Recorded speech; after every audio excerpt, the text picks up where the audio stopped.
देखो 4 डायग्राम दिए हुए हैं। पहले में ट्रॉमा हुआ है, ट्रॉमा के साथ ओपन एपेक्स के साथ पेशेंट आपके पास आया। दूसरे में आपने इनडायरेक्ट पल्प कैपिंग की है। तीसरे में आपने जब इसको चेक किया है दोबारा रिकॉल पे, तो उसमें एक रेपरेटिव डेंटिन बन चुकी है और नीचे पल्प जो है खुद का नॉर्मल है हमारा। चौथे में हमारा एपेक्स जो है वो क्लोज हो जा रहा है, ठीक है, और बाकी everything is normal. So it is a closed apex and the tooth is having a good prognosis. All right, closed apex and the tooth is having a good prognosis. A tooth with closed apex is considered as good prognosis following a good endodontic therapy. ठीक है. Next, identify the pathology and indicate the treatment. Okay, this is the pathology. Internal resorption हो रखी है बीच में, okay, और नीचे एक हमारी एब्सेस बनी हुई है, एब्सेस की वजह से बोन रिजॉर्प्शन हो रखी है. Okay. So what is the treatment in this case? Internal resorption is an uncommon resorption of the tooth which starts from the root canal and destroys the surrounding tooth structure. It is easy to control the process of internal root resorption by severing the blood supply to the resolving tissues with conventional root canal therapy. हम conventional root canal therapy करते हैं और उससे जो है वो blood supply to this tissues जो है वो खत्म हो जाती है.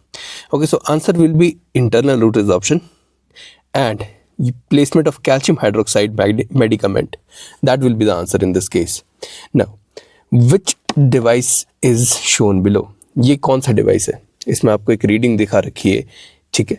It is an apex locator. ठीक है. What is it? It is an apex locator to locate the working length. An electronic apex locator is an device that is used to determine the position of apical constriction and thus determine the length of the root canal space. Next. Which of the following characteristics of the nasoethmoidal fracture can be observed?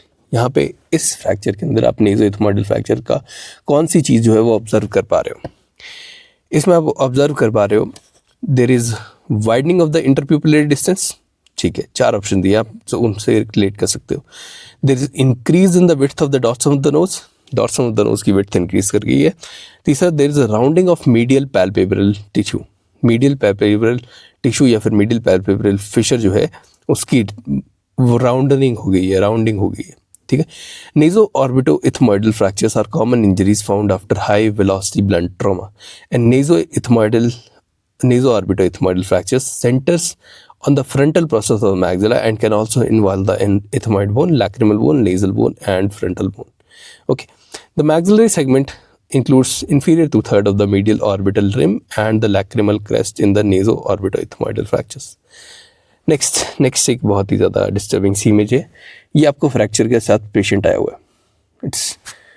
ऐसा सा patient है पूरा. Okay, fracture के साथ आया हुआ है. Next, what is happening is that identify the appliance that is used to control the bleeding. इसमें जो अप्लायंस आप यूज़ कर रहे हो टू कंट्रोल द ब्लीडिंग कौन सा है? आप इसमें फॉलीज कैथेटर डायरेक्टली आपने यहाँ डाला है. ठीक है, फॉलीज कैथेटर्स को आप मॉडिफाई करके उसको यूज़ कर रहे हो for controlling the bleeding. Foley's catheter is a common type of indwelling catheter. It has a soft plastic tube और a rubber tube that is inserted into the bladder of the person to drain the urine. In most cases, your provider will use the smallest catheter that is appropriate and that can also be used for controlling bleeding sometimes. It is first inserted to the point of bleeding. Next, using the syringe filled with saline, the balloon is inflated and the balloon within this cavity जहाँ पे आपने इसको insert किया है वो अपने pressure से सारी आर्टरीज को या जो भी हमारे वेन्स खुले पड़े हैं या जो वेसल्स फट चुके हैं उनको ऑक्लूड करवा देता है. ठीक है, और उससे ब्लीडिंग को रोकने की कोशिश करता है. तो ये इमरजेंसी प्रोसीजर होते हैं जो कि इमरजेंसी वहाँ पे ईजिली मतलब देखने को मिल जाते हैं. ऐसी चीज़ें जहाँ पे आपको चीज़ें पेशेंट की जान बचाना सबसे पहली चीज़ रह जाती है. Next, a 4-year-old child presents with fever, neck rigidity, headache. On examination, rashes on palm and soles were observed. 4 साल का बच्चा है, आपके पास आया, फीवर है, नेक रिजिडिटी है, हेडेक है और एग्जामिनेशन पे रैशेस हैं पाम और सोल के ऊपर. Investigation demonstrate elevated levels of lymphocyte increase कर गए हैं, प्रोटीन लेवल्स इंक्रीज कर गए, CSF भी इंक्रीज कर गया, प्रोटीन लेवल CSF के अंदर इंक्रीज किए हैं. ठीक है, और normal CSF to glucose ratio है. CSF में serum to glucose ratio normal है. प्रोटीन रेज करके CSF में protein to serum to glucose ratio जो है वो नॉर्मल है. Next, what could be the diagnosis? इसमें मेनिंजाइटिस हो रखा है. Neck rigidity is the biggest clue. जहाँ पे भी नेक रिजिडिटी होती है वहाँ पे you need to suspect that there could be chance of meningitis. Meningitis is a swelling of the membrane of brain and spinal cord. It can be viral, fungal, or due to bacterial infection. It is most common due to meningitis. This is viral infection, but the bacterial meningitis is one of the most dangerous form of the disease. Bacterial meningitis सबसे ज़्यादा dangerous form of meningitis होती है. Symptoms generally can occur within a week of exposure. Not everyone develops the symptom, but they may develop a distinctive skin rash or additional symptoms that include fever, feeling ill, or headache. ठीक है. Next, meningococcal bacteria reproduce in the bloodstream and release poisons that is known as toxins and cause septicemia. As the infection progresses, the blood vessels can become damaged. This can cause a faint skin rash that looks like tiny pinpricks. These spots may look as pink, red, or purple. In the early stages of the symptom, it may be dismissed as a scratch or mild bruising. The skin may simply look blotchy, ठीक है, and can appear on anywhere in the body. Infection spread करता है rash की form में, और bleeding under the skin may cause the spots to turn dark red or purple. These rashes may develop into large bruises. ठीक है. उसके बाद glass test किया जाता है. Glass test is a good tool, but it is not always accurate. This is a life threatening illness, so it's important to get medical attention if you have the symptoms in this. ठीक है. Next, about the levels of prevention. Levels of prevention के हिसाब से आपको दो statement दे रखी हैं. Statement 1 says that the classification does not focus on etiology and risk factors. सही है. क्लासिफिकेशन जो है लेवल्स ऑफ प्रिवेंशन की, वो etiology और रिस्क फैक्टर के ऊपर बात नहीं करती, फोकस नहीं करती. Statement 2 states that it is the overlap in classification and is difficult to distinguish between कहाँ पे एक कैटेगरी एंड कर रही है, कहाँ पे दूसरी कैटेगरी बिगिन कर रही है. Both the statements are true. ठीक है. Next, a child visited a dental clinic and you noted that after etching, the child complains of sharp pain. The reason could be due to what? आपने etching करी, etching के बाद sharp pain child report करा कि अभी भी दर्द है. तो it has a reason that it has hidden carries deep in the tooth, जहाँ से जो एचेंट है वो सीप कर जा रहा है और वहाँ पे नर्व फाइबर्स को वो इरिटेट कर रहा है, जिसकी वजह से चाइल्ड को पेन हो रही है. ठीक है. डीप कैरीज बची हुई हैं मतलब. Next is pick out the right statements. True about calcification of dental hard tissues is what. देखो, सबसे पहले secretory role of the cells are important for calcification. That is true statement. Mitochondria it plays a important role in calcification. Okay. And high energy demand for enamel maturation is there. ये तीनों statement हमारी true थी. गलत statement क्या है कि lysosomes they play a role in maintaining calcification. Lysosomes break down का काम करते हैं, वो जोड़ने का काम नहीं करते ज़्यादातर. Next, average intra pulpal pressure in the dental pulp is how much. Average intra pulpal pressure in the dental pulp is 5 to 10 millimeter of mercury. Okay, 5 to 10. Next, the fractures of the left subcondylar fracture of which of the following is true. मतलब आपका सबकॉन्डाइलर fracture गया हुआ है left, तो कौन C true statement रहेगी इसमें. इसमें चिन डेविएशन देखी जाएगी, ऑक्लूजल डिरेंजमेंट देखी जाएगी, there will be an open bite. But अगर हमारा एंटीरियर मैंडिबल गया होता तब हमें सबलिंगुअल हेमेटोमा देखा जाता, जो चौथा ऑप्शन है. That will not be seen in here. Left subcondylar fracture में आपको सबलिंगुअल हेमेटोमा नहीं देखा जाएगा usually. Next, which parameter compares the risk of developing a disease when the expose to risk factor. कभी आप जो रिस्क फैक्टर को expose किया जाए तो the parameter that compares the risk of developing the disease, that is the risk ratio. When the risks are computed in a study, the risk ratio is the measure of study that compares the risk exposed to the risk unexposed.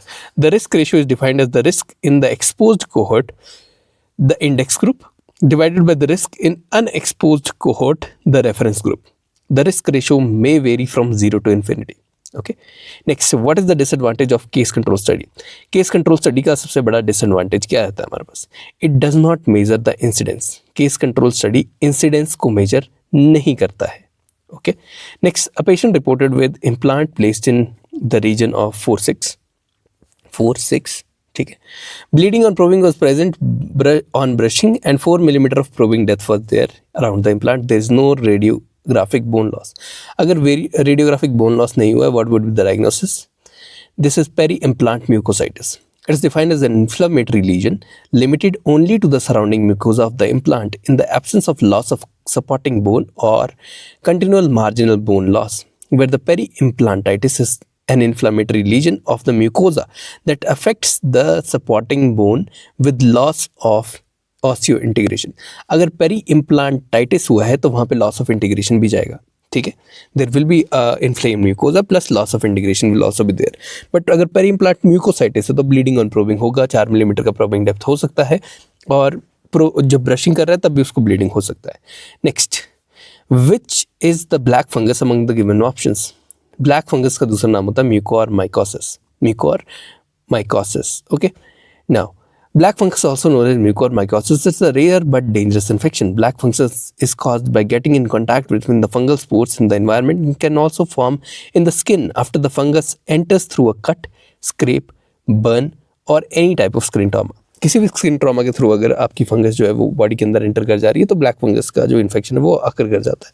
Next, mucormycosis is a type of mold that causes fungal infection. These molds can be found everywhere in the environment, including soil, food, and air. They enter the mouth or the body by nose, mouth, eyes, and can have an impact on the person's brain if it is not treated in time. According to the medical experts, the main cause of black fungus mucormycosis is steroid misuse during COVID treatment. उससे body की immunity बहुत ज़्यादा कम हो जाती है, fungal infection बहुत ज़्यादा easily spread कर जाते हैं, जो भी अपॉर्चुनिटी इन्फेक्शन है वो बॉडी को बहुत ज़्यादा इजीली घेर लेता है। Next, dematiaceous fungi are usually defined as those that have melanin और melanin like pigment in the wall of the hyphae और spores. Species of Verruconis and species of Ochroconis are the dematiaceous fungi that are found in the environment but having the ability to infect humans, dog, cats, poultry, fish, all. सबको infect करने की ताकत रखता है। Next, child gets an epileptic seizure. एक बच्चा, उसको epileptic seizure का अटैक पड़ गया डेंटल चेयर पे। What is the following drug that you will administer to this child? You will go for injection of Eptoin 150 milligram stat. Eptoin injection is used to treat and prevent epilepsy seizures. It controls the seizures by decreasing the abnormal and excessive activity of the nerve cell in the brain. ठीक है, it is given when the medicine cannot be given orally. आप एप्टोइन का injection तब देते हो जब orally आप medicine नहीं दे सकते, such as in hospitalized patients. It's major constituent of phenytoin, that's 50 milligram per 2 ml. ये 50 milligram per 2 ml वाला कॉम्बिनेशन होता है phenytoin का। Next, best method to assess the success of dental health education is what? कैसे आप, कौन सा best method रहेगा कि आपने जो एजुकेशन दी है वो बंदे को समझ आई है नहीं आई है, या लोगों को समझ आई है नहीं आई है। अगर पेशेंट जो है वो प्रॉपर केयर रखता है उसकी ओरल हेल्थ का ऑन अ डेली बेसिस, जो आप उसको समझाया हुआ है, उसकी भले के लिए समझाया हुआ, उसकी प्रॉपर केयर रख रहा है, तभी आपकी जो असेसमेंट है डेंटल हेल्थ एजुकेशन की उसे फुलफिल्ड माना जाएगा। ठीक है। Next, which one of the following is not included for screening in history taking of the COVID-19 patient prior to dental treatment? अगर कोई कंटेमिनेटिंग जोन के अंदर रह रहा है, मतलब एक जोन है उसको डिफाइन कर दिया हमने कि इट्स अ कंटेमिनेटिंग जोन, तो उसको हम लेते नहीं है, उसके अंदर हिस्ट्री टेकिंग के अंदर नहीं लेते। And the unexpected circumstance of the pandemic caused by healthcare providers to patients with COVID-19 is to be prioritized over the care for individuals with chronic disease. Most importantly, the management of those individuals, example patients with cancer, cardiovascular disease, stroke, diabetes, autoimmune conditions, and others. In the different stages of their disease, it is interrelated with the dental care, which aims to maintain oral health in order to reduce the risk of complications and to improve the individual's life. The following checklist should be completed. सबसे पहले आपको पूछना है patient को कि do you have fever? क्या आपको पिछले 14 से 21 दिन के बीच में फेवरिश फील हुआ था? Have you been experiencing any shortness of breath? सांस लेने में कोई दिक्कत आ रही है या फिर कोई ब्रीदिंग डिफिकल्टी और कोई हो रही हो? क्या आपको स्मेल और टेस्ट आ रहा है, जो कि कोविड में हम पूछते ही थे। ठीक है। Do you have come in to contact with a confirmed COVID-19 patient in last 14 days or last 1 week?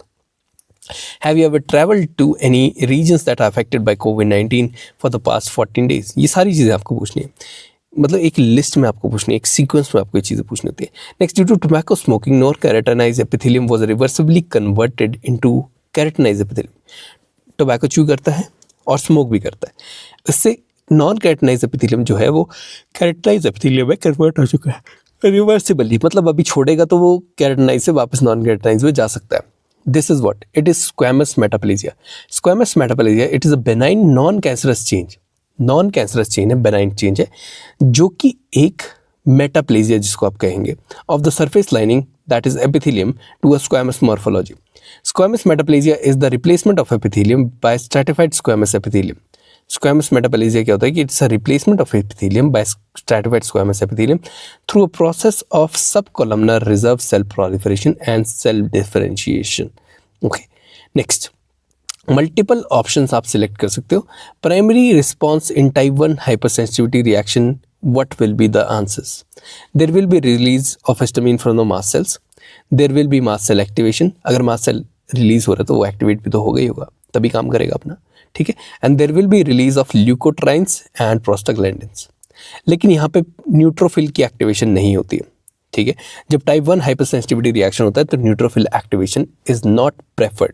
Next, the mechanism of action involves preferential production of IgE in response to certain allergens, ठीक है. Individuals prone to certain type 1 hypersensitivity reaction they preferably produce IL-4 और IL-3, IL-4 और 13 और 4 जो है वो ये produce करते हैं that favour the IgE class switch. IgE is having very high affinity for its receptor. IgE का रिसेप्टर होता है FC epsilon 3 CD23 cells that is expressed on the surface of mast cells, ठीक है. Now activating it and the basophils, the FC protein of the IgE, it binds to these receptors. इसके बाद क्या होगा? It will lead to degranulation of the cells, resulting in synthesis and secretion of inflammatory mediators such as platelet activating factor, leukotrienes, bradykinins, prostaglandins, cytokines that contribute to the inflammation. ठीक है, वो सारे factors synthesise होना start हो जाएंगे. Next, diagnostic findings of Langerhans cell histiocytosis is what? Diagnostic finding is Birbeck granules. क्या होता है?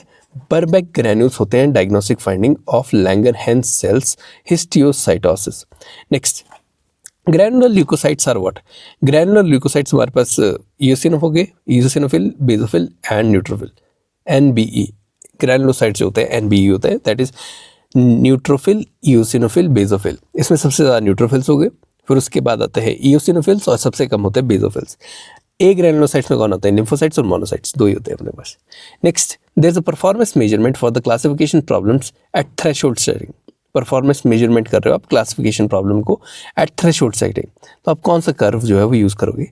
Answer is AUC, that is area under the curve, and ROC curve is probably use. ROC curve and the probability curve. ROC एक basically probability curve ही है, और AUC it represents the degree और measure of separability. It tells how much the model is capable of distinguishing between different classes. Okay, next, which of the following is true regarding dental caries? The dentilo-enamel junction is less resistance to caries progression. DEJ जो होता है उसमें caries projection बहुत ज़्यादा easily हो सकता है. It is less resistance to caries progression. ठीक है. Next, a patient with mild crowding in the maxillary arch but buccal crossbite from premolar in the left side. Buccal crossbite है premolar की on the left side till last erupted molar. Premolar से molar तक buccal crossbite है उसकी. What treatment should be considered for him? उसका सिर्फ maxillary arch छोटा है, मैंडिबल का कुछ बोला नहीं है, तो इसमें आप एक्सपेंशन करवा सकते हैं, मैक्सिलरी आर्च की एक्सपेंशन करा सकते हैं. You can go for rapid maxillary expansion और you can go for normal expansion जो हम इजीली मतलब नॉर्मल प्लेस पे करते हैं. एक्सपेंशन की रीज़न क्या क्या रहते हैं? पोस्टीरियर क्रॉसबाइट रह रहा हो, क्लास 2 मालोक्लूजन है, वहाँ पे भी एक्सपेंशन कराई जाती है. क्लेफ्ट पेशेंट है जहाँ पे जब फाइब्रोस टिश्यू बनने की वजह से जो ग्रोथ है वो रुक गई हो, वहाँ पे भी हम एक्सपेंशन कराते हैं. Next is face mask therapy.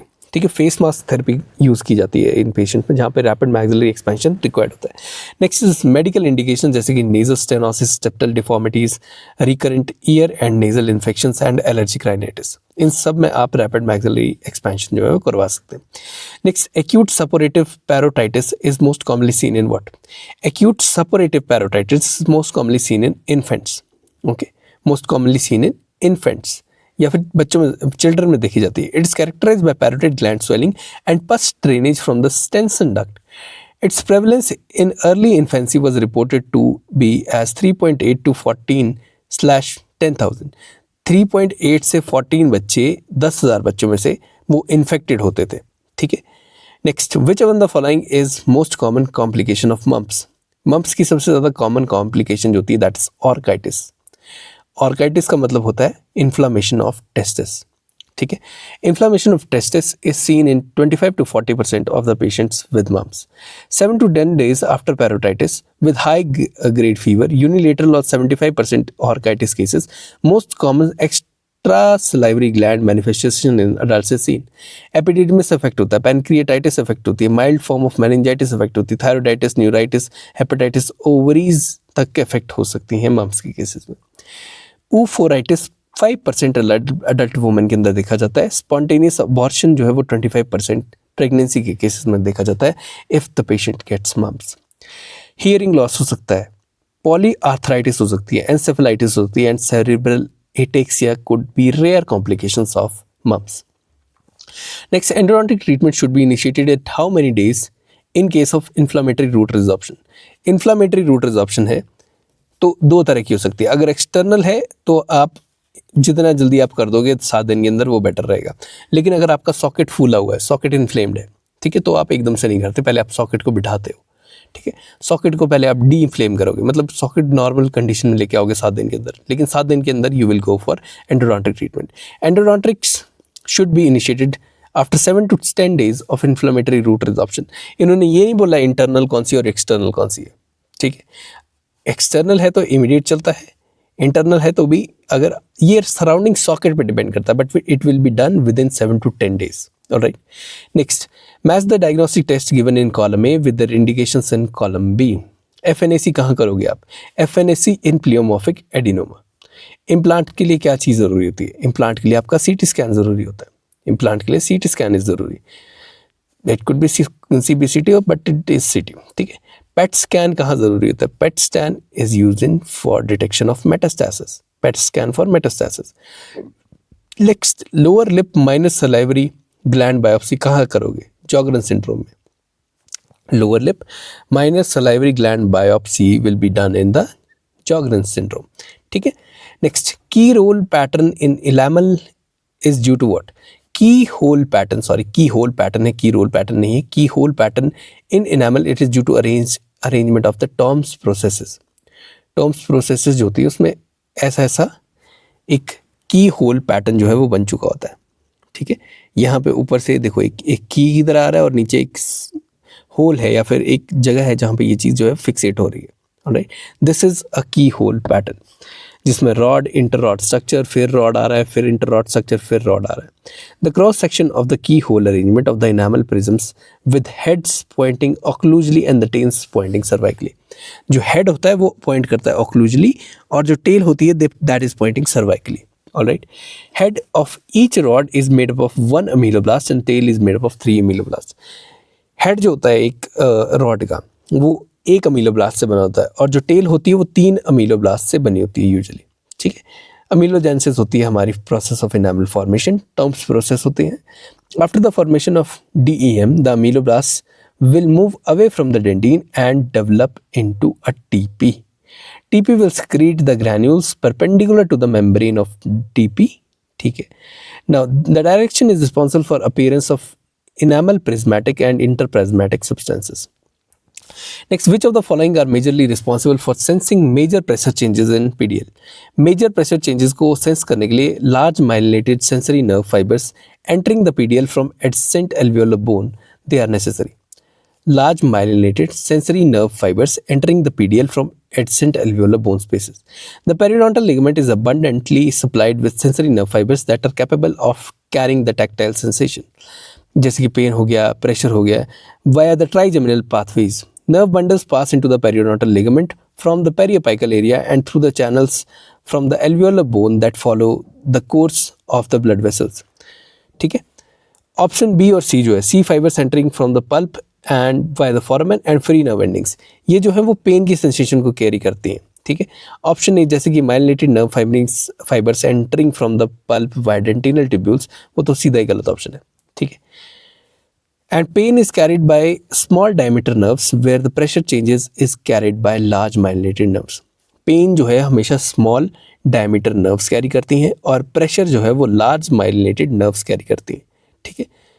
Next, which of the following cell of epithelium is also forming the part of body's immune system? Langerhans cells. Langerhans cells are seen in the all suprabasal layers of stratified squamous epithelium. They play a vital role in local defense mechanisms in the epithelium. They are bone marrow derived dendritic cells. Langerhans cells are bone marrow derived dendritic cells and act as an antigen presenting cell of immune responses. Antigen presenting cells, the lymphocytes, they respond to specific microbes. तो कौन सी cell है? सीधा है Langerhans cell. Next, after eruption, two structure is lost by atresion. That is replaced by structure to maintain the occlusal equilibrium. What is this structure? देखो जो two structure loss हो जाता है by the occlusal level, तो apically deposition जो है वो cementum की होना शुरू हो जाती है. ठीक है? Cementum is formed continuously throughout the body and throughout the life as the superficial layers of the cementum changes. A new layer of the cementum is deposited to keep the attachment intact. Acellular cementum, there are no cementoblasts. Acellular cementum में कोई cementoblast नहीं present होते and is predominantly associated with the coronal half of the root. जो coronal half of the root होती है उसके साथ acellular cementum होता है.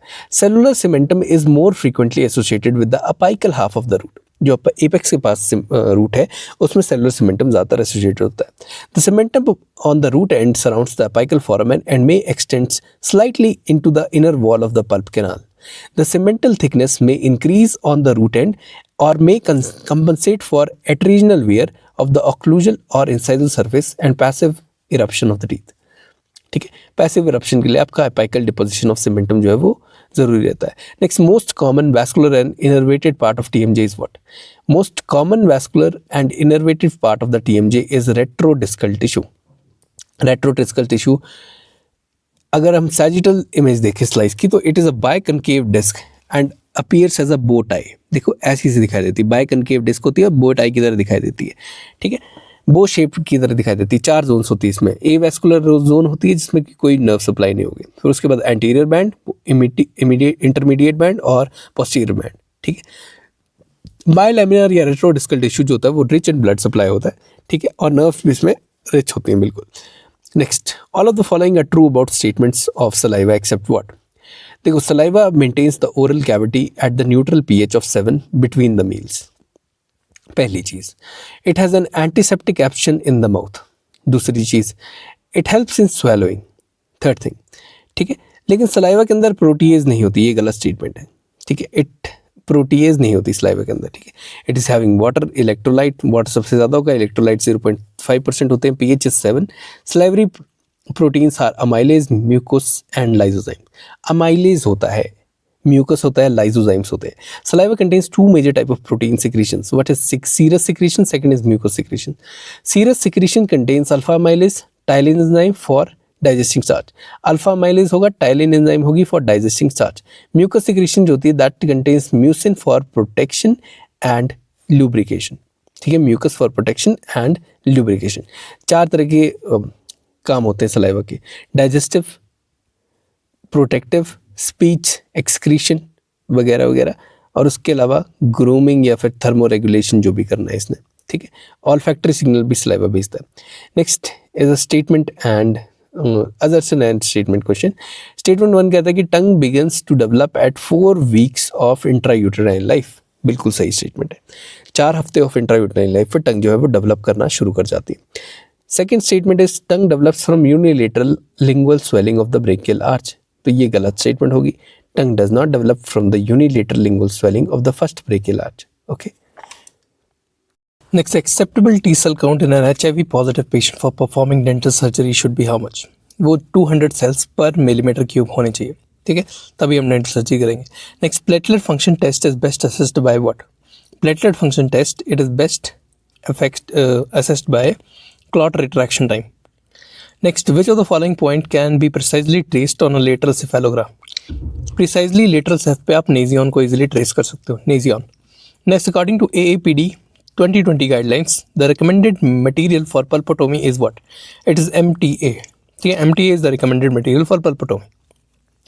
Epexification is a method of inducing root end closure of an incompletely formed non-vital permanent tooth by removing the coronal and non-vital radicular tissue just short of the root end and placing the biocompatible agent such as calcium hydroxide in the canal for 2 weeks, 1 month to disinfect the canal space, Root end closure is accompanied by apical barriers such as MTA.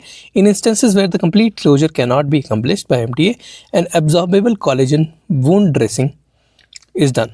It can be placed at the root end to allow the MTA to be packed within the confines of the canal space.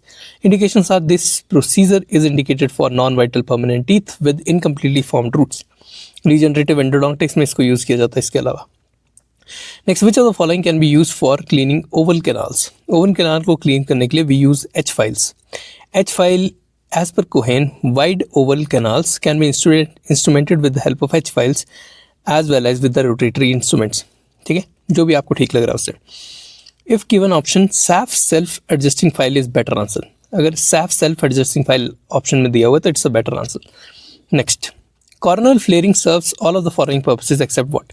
Coronal flaring, it serves all of the following purposes, जैसे कि easy access to disinfecting solutions, useful for assessing the canal morphology and curvature. It allows the files to have unimpeded access to the apical 1/3. And जो चौथा option जो गलत है, that is removes reparative dentine. Corner flaring से reparative dentine canal orifice से remove automatically नहीं हो जाती, आपको इरिगेट करना ही पड़ता है. ओके, कॉर्नर फ्ली flaring pre-flaring is the extension of an access cavity into the coronal most portion of the root canal, and it is called as coronal flaring. If the canal is constricted, mineralized or difficult to access, flaring the coronal portion prior to any deep entry to the root canal is beneficial. Pre-enlargement of the coronal half of 2/3 of the root canals allows the files to be unimpeded access to apical 1/3 and gives the clinician better tactile control and directing small, adequately pre-curved negotiating files. Okay. Next, following a luxation injury, this treatment would be beneficial. Luxation injury के बाद आपको flexible splint देना होता है ताकि healing जो है वो PDL की अपनी रेंज के बीच में हो सके. According to IADT guidelines, call for 2 weeks of physiologic splinting in cases of extrusion, luxation and 4 weeks for later luxation. In extrusion और लग्जेशन के लिए 2 weeks और 4 weeks देते हैं हम लेटर लग्जेशन के लिए. A decision on the root canal therapy follows the guidelines for avulsion. Flexible splinting allows for physiological movement of the PDL और उसकी हीलिंग भी उस हिसाब से होती है. Next, why MTA is advantageous and unique compare to other root end और root canal filling materials. MTA is more biocompatible and aids in reattachment. MTA will aid in reattachment. Next, shape of pit and fissure sealants on occlusal surface of molars is what? Shape of pit and fissure sealants on the occlusal surface of molars is triangular with the base towards the DEJ. ठीक है, base किसकी toward होता है? It's toward DEJ. Next, most common post endodontic pain is best managed by what? Post endodontic pain जो होती है वो best manage होती है by ibuprofen according to 4 options. Codeine दिया, आइबुप्रोफिन दिया, ट्रामाडोल दिया और एसिटामिनोफेन दिया हुआ है. Ibuprofen is commonly recommended for post-operative pain management following endodontic therapy and dosing with 600 mg every 6 hours. You will give ibuprofen 600 mg every 6 hours. That's recommended for reducing the inflammation found within the vital endodontic conditions. ठीक है. Next, all are regenerative endodontic techniques except what?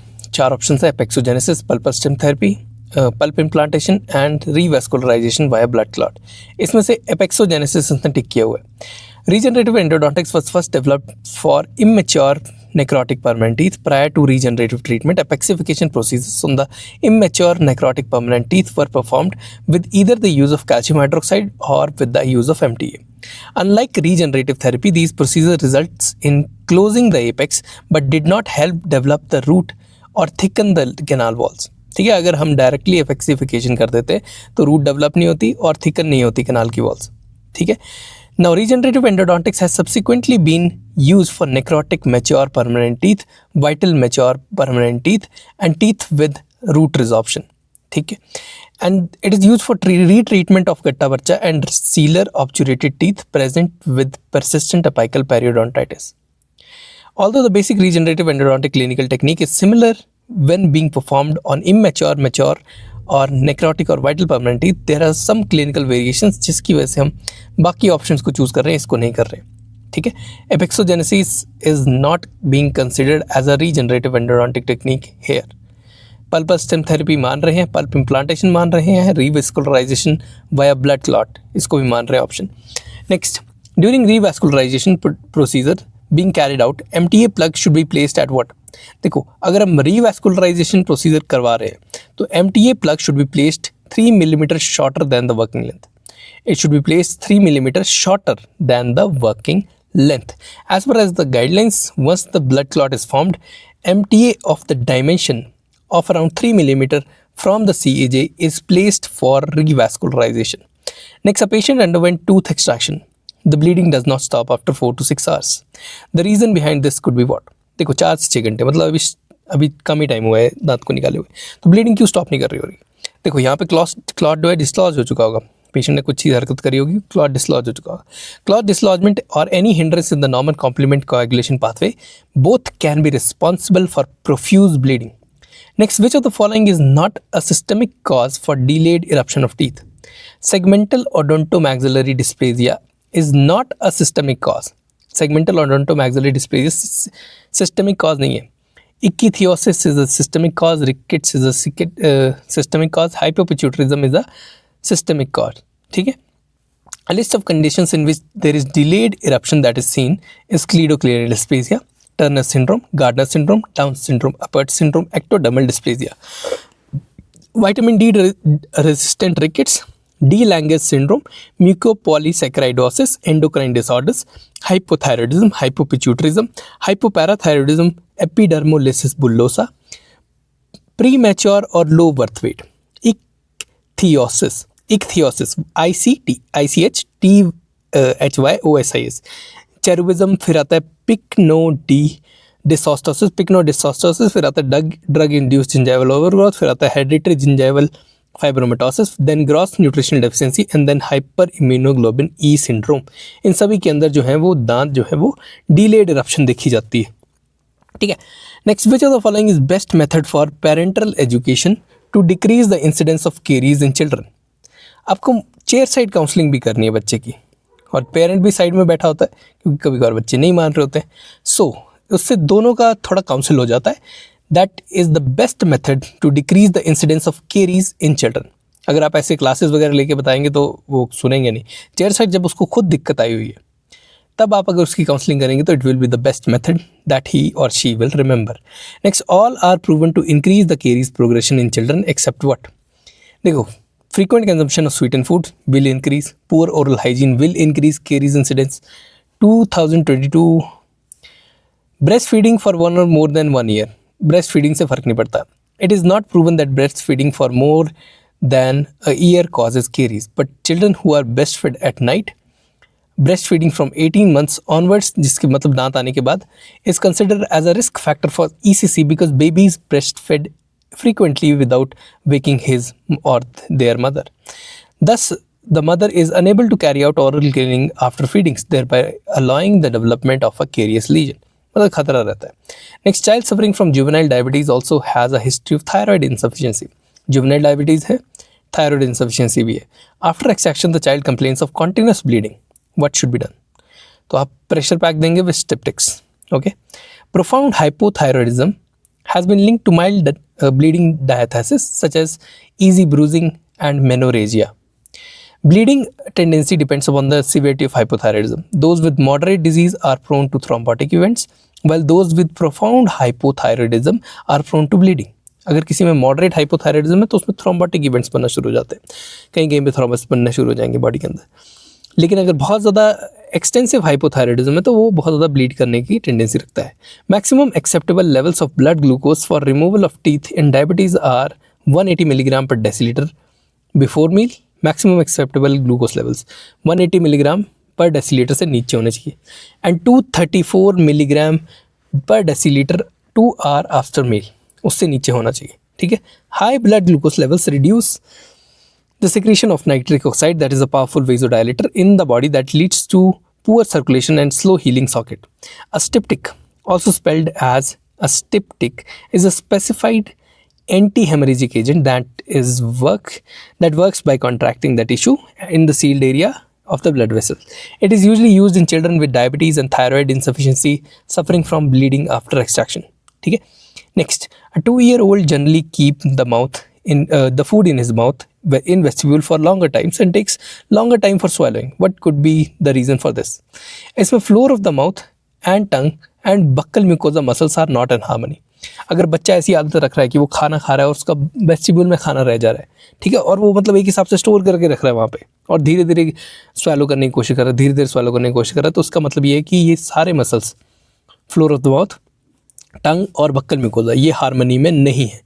There is more space between the buccal mucosa muscles and teeth suggesting a disharmony. Next, in this method in which every participant gets the same treatment from start to end study is known as what? ऐसा method जिसमें कि सारे participant को same treatment मिलती है from start to end, that is known as parallel technique. ठीक है, next, self healing composites are what? Self healing composites होते हैं, they are capable of automatic recovery when damaged. Composites, self healing composites, they consist of liquid that is able to fill and close the micro cracks. They heal through inherent reversibility of chemical and physical bonding. ठीक है, composite materials are the restoration that are subjected to aging in situ, and they have all the biomaterials typically having a limited lifetime. They gradually degrade because of the physical, chemical, and biological phenomena such as creep, fatigue, unresolved internal stresses, corrosion, dissolution, erosion, biodegradation. As a result, the material eventually fails, and at some stage there is leakage at the resin-dentine bonded interface. और इससे क्या होता है, fracture of the resin composite होना शुरू हो जाता है, चिपिंग ऑफ द पोर्सलेन हो जाती है, या फिर कोरोजन ऑफ द अमाल्गम हो सकती है। Nature manage to renew many of the biological materials. For example, bone continuously repair करती रहती है, रीमॉडल करती है, लेकिन जो आपने बाहर से कॉम्पोजिट वगैरह डाला है वो रीमॉडल नहीं कर पाता है। Nature's approach has inspired efforts to develop self healing capabilities for the synthetic materials. One of such materials is an epoxy system that is similar to resin-based dental materials. The self-healing system consists of micro-encapsulated diclopentadiene and grub metathesis catalyst. Diclopentadiene और grub metathesis catalyst जो है वो एक micro capsule के अंदर present होता है। If a crack develops, the epoxy composite, some of the micro capsules are ruptured near the crack and release dicyclopentadiene, which subsequently fills the crack and thus reacts with the catalyst, resulting in polymerization of the dicyclopentadiene and repair of the crack. Such materials have been observed in laboratory tests to improve the recovery of composite fracture toughness after stress. Similar systems have exhibited a significantly longer service of life under mechanical stresses in situ as compared to those without the potential of self-repair. ठीक है, next, 8th generation composite consist of what? 8th generation composite में हमारे पास नैनोफिलर्स present है। More recently, nanofill particles, that is 1 to 100 nanometer, have been fabricated by different method of pyrolytic precipitation process used for colloidal silica. This allows the individual primary particles to be surface coated with gamma acryloxy propyl trimethoxysilane, for example, for prior to becoming incorporated into 3-dimensional nanomolecular chains. ठीक है, next, TEFF space maintainers are what? TEFF space maintainers. TEFF space maintainers होते हैं, they are fixed functional space maintainers. That is telescopically expanding fixed functional space maintainers. They permit the growth of involved jaw telescopically with similar indications as band and loop space maintainer. ठीक है, next, EZ and adjustable size space maintainer is used for what? EZ and adjustable size space maintainer is a fixed non-functional space maintainer.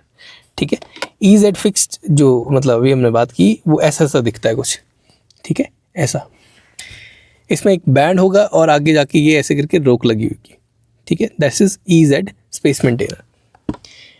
इसके अलावा दूसरे वाला जो adjustable size space maintainer जो होता है उसमें ऐसे करके एक सांचा सा बना होता है, ठीक है, इसमें धीरे धीरे आप साइज़ को इंक्रीज़ कर सकते हो ताकि आप इस स्पेस को मेंटेन करके रख सको, ठीक है, okay. This is adjustable size CISC space maintainer. Next, Omnichroma is what? Omnichroma is a universal shade, one shade single composite, ठीक है। Omnichroma is the first universal composite to match any shade of the tooth from A1 to D4, okay. लेकिन इसमें condition ये है कि जो आपकी down shade है वो एग्जैक्टली वो होनी चाहिए जो आपको मैच करवानी है।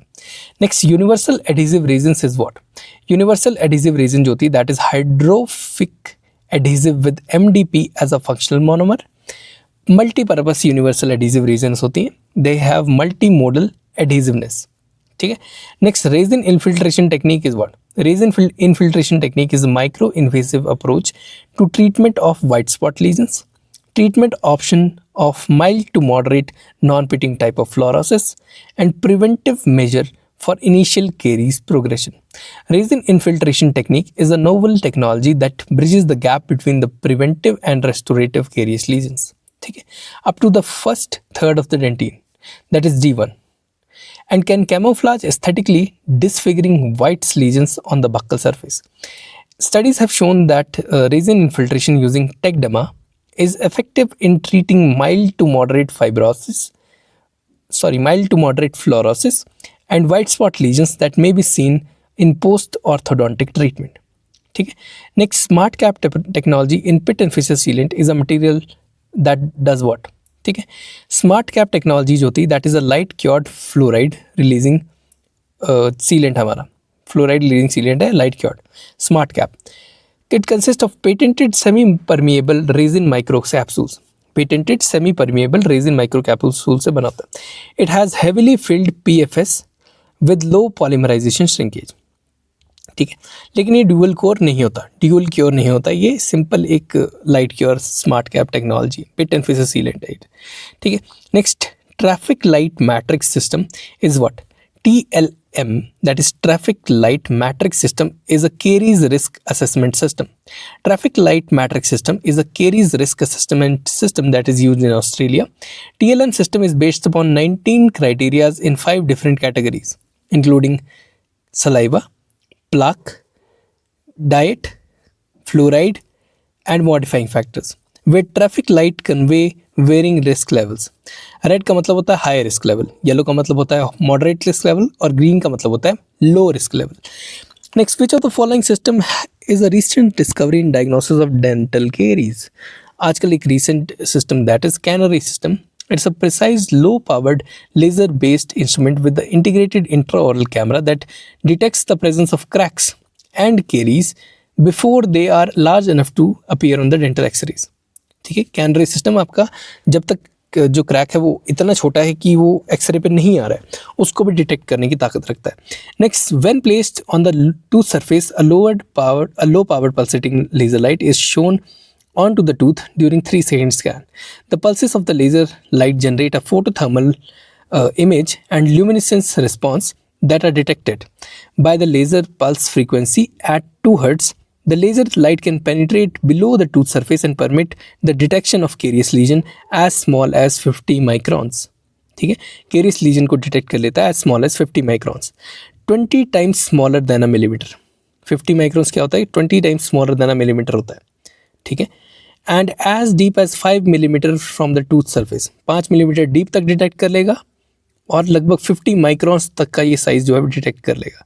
ठीक है, next, arginine bicarbonate is what? Arginine bicarbonate is an amino acid with particles of calcium carbonate which is capable of adhering to mineral surface. Arginine bicarbonate is an amino acid with particles of calcium carbonate and is capable of adhering to the mineral surface. Arginine bicarbonate करता क्या है? जब calcium carbonate इसका dissolve कर जाता है then the released calcium is available to remineralize the mineral, while the release of bicarbonate may give rise to slight local pH rise. ठीक है, the studies on the demineralized bovine enamel blocks by Yamashita et al.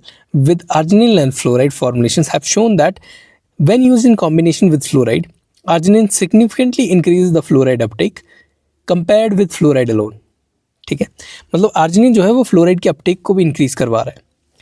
Now, lesions treated with arginine containing toothpaste also showed superior fluoride levels and uptake as compared to those treated with the conventional fluoride toothpastes.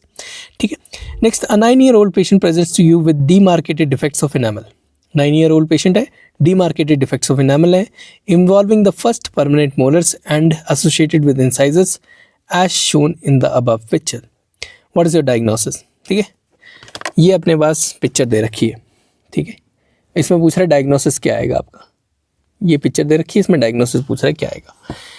The term molar incisal hypomineralization was first introduced in 2001. Molar MIH है, इसमें MIH का case है, molar incisor हाइपोमिनरलाइजेशन.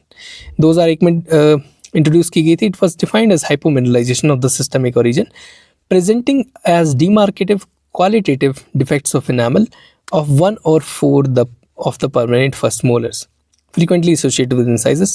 और इसके साथ fluorosis होगी तो yellow colour का स्टेन इसके ऊपर डेवलप करना शुरू हो जाएगा. ठीक है. Next, cell homing is what? Cell homing is a regenerative environment. Cell homing technology is used for pulp regeneration and relies on signaling molecules for migration, proliferation, and differentiation of the stem cells or progenitor cells. ठीक है. The concept of homing of the pulp regeneration has been tested first in an ectopic animal model using several growth factors. In this study, human extracted single-rooted teeth were pulp extirpated and sterilized. The root canals of the teeth were filled with collagen scaffolds and in combination of growth factors such as fibroblast growth factor, platelet-derived growth factor, vascular endothelial growth factor. सारे growth factors के अंदर भर दिए. ठीक है. Nerve growth factor भर दिए, bone morphogenic protein भर दी. उसके बाद इन दांतों को जो है री इम्प्लांट किया जाता है into the subcutaneous tissues of the rats for 3 weeks. Histological analysis and the enzyme linked immunosorbent assay revealed the formation of vascularized and re-innervative tissues with dentine like hard tissue in the root canal space of the harvested teeth. ठीक है. मतलब ये नई नई technology है, research कर रहे हैं लोग कि अब हम किसी मरे हुए दांत को भी कैसे रीवेस्कुलराइज कर सकते हैं. Next, CAD CAM technique is use for what? CAD CAM किसके लिए यूज़ की जाती है? Restorative dentistry, maxillofacial technology and fabrication of complete denture. इस सब के लिए CAD CAM technology is being used. Next, dash is the procedure to restore the fractured tooth structure with natural tooth material. Fracture tooth structure को हम natural, उसका जो tooth structure टूटा हुआ है उसके साथ रिस्टोर करने के प्रोसीजर को बोलते हैं biological restoration. Recently, with the advancement of the materials and the bonding techniques, it has resulted into a development of a new method of retaining the segmental or fractured natural tooth fragment, that is biological restoration, which is gaining popularity.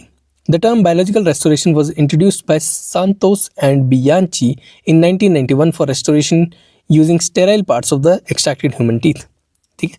Biological tooth can be used as post crown or as a restorative for prepared cavity.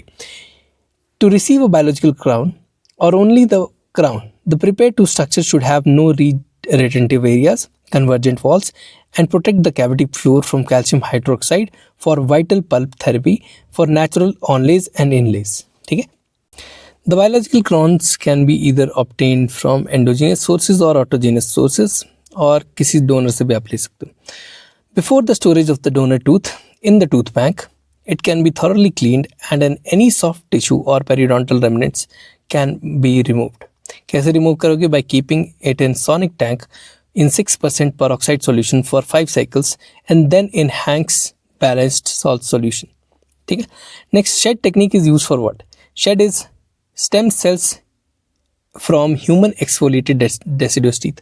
Shade technique क्या है कि stem cells हमें मिलते हैं from human exfoliated deciduous teeth और इनको हम रीजनरेटिव प्रोसीजर्स में यूज़ करते हैं. Stem cells from the human exfoliated deciduous teeth that was discovered by doctor Songtao Shi in 2003. Miura ने कंफर्म किया कि SHED were able to differentiate into variety of cell types to a greater extent then DPSCs. ठीक है, including odontoblast like cells, odontoclast like cells भी बना सकता है, adipocytes भी बना सकता है, न्यूरल सेल्स भी बना सकता है. Abbas investigated the possible neural crest cell origin of the shed cells. The main task of these cells is seem to be formation of mineralized tissue which can be used to enhance the orofacial bone regeneration. Next, which among the following species is not used as prebiotic or probiotic? ठीक है. Enterococcus faecalis is a probiotic. Beef bifidum is a probiotic. Lactobacillus acidophilus is a probiotic, but C. albicans is not a probiotic. ठीक है. Probiotics are dietary supplements consisting of beneficial microorganisms which stimulate and promote the flora, thus suppressing the pathological colonization and the disease spread. ठीक है. Pathological colonisation और disease spread को रोकने के लिए probiotics अपना काम करते हैं. प्रोबायोटिक्स कैन बी मोल्ड और yeast. Most commonly, probiotics are bacteria. Among the bacteria, lactic acid bacteria are most common popular probiotics. That is Lactobacillus acidophilus, Lactobacillus casei, CASEI. ठीक है. Lactobacillus lactis, Lactobacillus lacticus, lactobacillus salivarius, lactobacillus plantarum, lactobacillus bulgaricus, lactobacillus rhamnosus, lactobacillus johnsoni, lactobacillus reuteri, lactobacillus fermentum, lactobacillus delbruecae, lactobacillus की species खत्म हो गई। फिर आता है streptococcus thermophilus, okay, streptococcus thermophilus, फिर एंटेरोकोकस फीकम, फिर एंटेरोकोकस फिकालिस, ठीक है, B bifidobacterium breve, B longum and saccharomyces boulardii, ठीक है, सैक्रोमाइसिस बोलार्डाई भी हमारा ये है probiotic है. These are most commonly used bacterial probiotics. A probiotic may be made up of single bacterial strain or it may be a consortium of many bacterial strains. Probiotics can be in powder form, gel form or liquid form, paste form, granule form and can be available in the form of capsule and sachets. फिर Saccharomyces cerevisiae var bollardae. It is the only yeast containing currently available this probiotic for human use. Saccharomyces cerevisiae var bollardae. ठीक है. Next, magnetite is a form of what? Magnetite is a form of iron oxide nanoparticle. Magnetite क्या चीज़ है? It's a form of iron oxide nanoparticle. ठीक है. Magnetite and magnemite, the two most common forms of iron oxide nanoparticles, are most popular in biomedical sciences due to the biocompatibility and non-toxicity to humans. They use zirconium or zirconium dioxide and has considerable significance in dental sciences. All right. Next, which amalgam or white amalgam is another name for what? White amalgam is another name for zirconomer. Zirconomer को white amalgam बोला जाता है. Zirconomer is white amalgam. It is a new class of glass ionomer restorative material developed by Shofu, Japan, by incorporating particles of zirconia in order to achieve greater compressive and flexural strength by the zircomer, and this to attain less occlusal wear and fast setting reaction. This is हमारा क्या बोलते हैं इसको? White amalgam. Next, final set of try calcium silicate cement is कितना time होता है? Try calcium silicate cement का final set time होता है 6 hours. The setting time for try calcium silicate cement is lengthy, about 165 minutes for initial set and less than 6 hours for the final set, which has a major drawback for using them in some indications. इसलिए इसको sealer की तरह use नहीं करा जा सकता. ठीक है. Next, which clamp do Schultz clamps resemble? Schultz clamps they resemble 212 clamps. ठीक है. Retraction clamps for gingival retraction, that is example is Brinker tissue retractor and Schultz clamps. ये 212 को रिजेंबल करते हैं, number 212. Next, identify the clamp in the picture. आपको एक clamp दे रखा है, उसको आइडेंटिफाई करना है in the picture. It is 212 clamp. ये देख लो, ऐसा सिंपल सा है. ठीक है. दो इसके साइड पे विंग्स है, बीच में इसका होल्डिंग वाला हिस्सा है. ठीक है. It is a 212 clamp. This is also called as cervical retainer और butterfly clamp by Ferrier with the effect of mechanical gingival retraction and restoration of cervical areas for tooth facial surfaces. ठीक है. Next, which file technology uses R-wire technology? R-wire technology जो है वो twisted file technology जो है use करती है. R-wire technology is used by twisted file technology. In 2008, Cybron Indo presented the first fluted NiTi file manufactured by plastic deformation, a process similar to the twisting process that is used to produce stainless steel K files. The twisted files, that is TFs, according to the manufacturer, a thermal process that allows twisting due to the phase transformation into the so-called as R phase of the nickel titanium. The instrument is currently available with a size tip from number 25 to number 20. Number 25 से लेकर number 50 sorry. ठीक है. And in the taper ये range करता है from 0.4 to 1.2. 0.4 से लेकर 1.2 taper है और नंबर 25 से लेकर नंबर 50 तक फाइल सिस्टम है. ठीक है.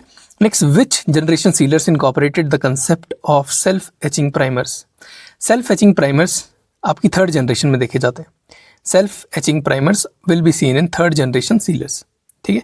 The third generation methacrylate resin based sealers, they incorporate the use of self-etching primers. It became popularized following the introduction of Resilion Research LLC, Madison, Connecticut, a dimethyl acrylate containing polycaprolactone-based thermoplastic root filling material. In real seal में क्या होता है कि self etching primer है. There is supplied as a single button containing system containing 2 acryl amido, 2 methyl propane sulfonic acid, AMPS, as a functional acidic monomer. The functional acidic monomer solvent water that is necessary for ionization of the acidic monomers and its self-cured catalysts are incorporated into one component, that is a single bottle. ठीक है, मतलब ये सिर्फ brand के हिसाब से बताया हुआ है, अलग अलग बॉटल्स के नाम दिए हुए हैं और उसके हिसाब से बताया कि किस वाली हमारे ब्रांड में बॉटल के अंदर गया है और दूसरे के अंदर गया है। लेकिन हमारा क्वेश्चन क्या था, which generation sealer incorporated the concept of self etching primer. Self etching primer का कॉन्सेप्ट थर्ड जनरेशन सीलर के अंदर इनकॉर्पोरेट किया गया। Next, which instrument is specifically design for ledge negotiation. Ledge negotiation के लिए specifically design instrument is ELES instrument. ठीक है, ये ऐसा एक लंबे प्रोब जैसा इंस्ट्रूमेंट होता है। This is for ledge negotiation, ledge की नेगोशिएशन के लिए यूज किया जाता है इसको। Next ledge removal instrument that is micro explorer to explore and penetrate the canal is use. ठीक है, it's the instrument with diamond coating ELES to bypass, eliminate, reduce a ledge and enlarge the orifice of the original pathway. ठीक है, next, pulse duration of PIPS is how much? Pulse duration of PIPS is 50 microseconds. PIPS में pulse duration is 50 microseconds. Next, which laser is used in PIPS? PIPS में कौन सी laser use की जाती है? Answer is erbium is used in PIPS. PIPS का मतलब होता है photon induced photo acoustic streaming. Photon induced photoacoustic streaming is PIPS. ठीक है, it uses a erbium 2940 laser to pulse extremely low levels of laser light to generate a photoacoustic shock wave which streams irrigants through the entire canal system. ठीक है, इस light से, इस pulse वाली light से जो ये जितना भी इरिगेंट है वो पूरे कैनाल सिस्टम के अंदर स्ट्रीम हो जाता है। ठीक है, तो इसको एक्टिवेट, जो इरिगेंट है उसको एक्टिवेट करने के लिए ये यूज किया जाता है। ठीक है, next, vibrations of sonic devices is how much. Sonic device में वाइब्रेशन होती है 1500 to 6000 हर्ट्ज। 1500 से लेकर 6000 हर्ट्ज तक सोनिक डिवाइस में वाइब्रेशन होती है। Next, what is PIPS? PIPS अभी हमने बात की, it is photon induced photo acoustic streaming. Photon induced photo acoustic streaming.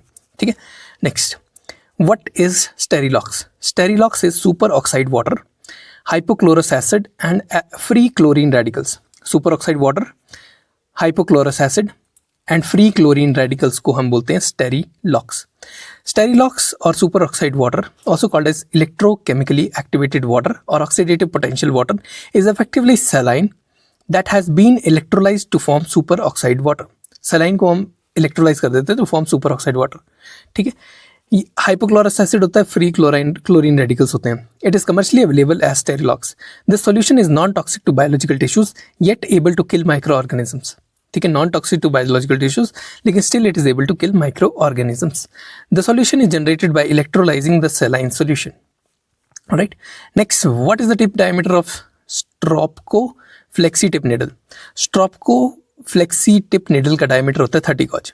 Okay, Stropko flexi tip needle का डायमीटर कितना होगा? 30 gauge. It's an external needle diameter of the relevance for the depth of introduction into the root canal for rigidity of the tip. ठीक है, ये जो tip होती है ये बिल्कुल रिजिड होती है और इसको रूट कैनाल के अंदर इंसर्ट करने के लिए यूज किया जाता है। ठीक है, क्लीन करने के लिए या इरिगेंट करने के लिए। ठीक है, now common 27 gauge injection needles have external diameter of 0.42 millimeter, but the smaller irrigation tips with external diameter of 0.32 millimeter or 30 gauge are also available. 235 the Stropco flexi tip 30 gauge needle is fabricated from nickel titanium to improve the penetration into the curved root canals. Penetration of the irrigant की बात कर रही है। ठीक है, length is 17 to 25 mm. Next, the composition of which wire is shown in the image. ठीक है, आपको एक वायर दे रखी है जिसमें कोटिंग, क्लैडिंग और कोर दे रखा है। दिस थिंग, कोटिंग है सबसे ऊपर, फिर क्लैडिंग आया, फिर उसके अंदर कोर है। अब इसमें कोटिंग के, क्लैडिंग के अंदर आपका सिलिकॉन रेजिन भरा पड़ा है, कोटिंग के अंदर आपका नाइलॉन 66 भरा पड़ा है। ठीक है, what is it? It is Optiflex wire. Optiflex wires are non-metallic high aesthetic arch wires which is made up of optical fiber. It has 3 layers, that is silicon dioxide, silicon resin and nylon. ये हमारे arch wires हैं.